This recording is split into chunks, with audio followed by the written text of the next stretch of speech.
Hello, my name is Brettania Gordon, and today I would like to talk to you about our lab's interest in identifying genes regulated by SCO3855.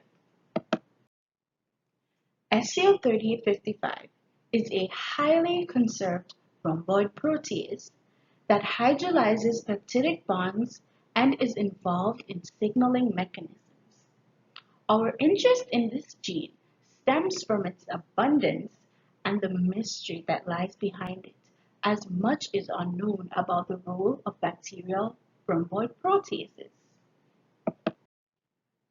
For the purposes of this study, we have constructed an overexpression strain of Streptomyces silicolor, or model organism that has an extra copy of SCO3855 inside a vector, and the corresponding control which has an empty vector.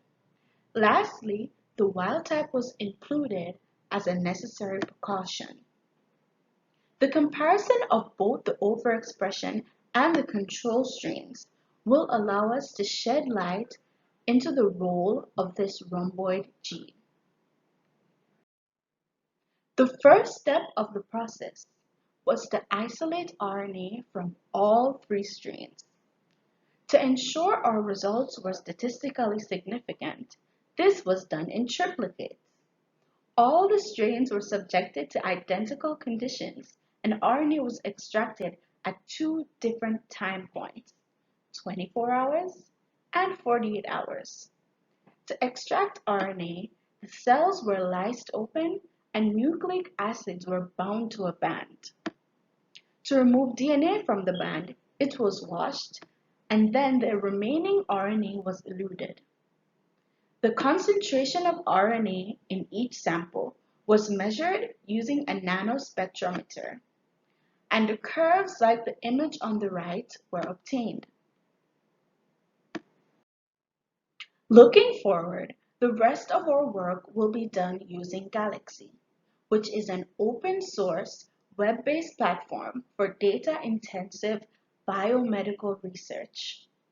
The raw sequence data for Streptomyces silicolor will be imported into Galaxy, and quality control and trimming will be done on all the RNA-seq reads.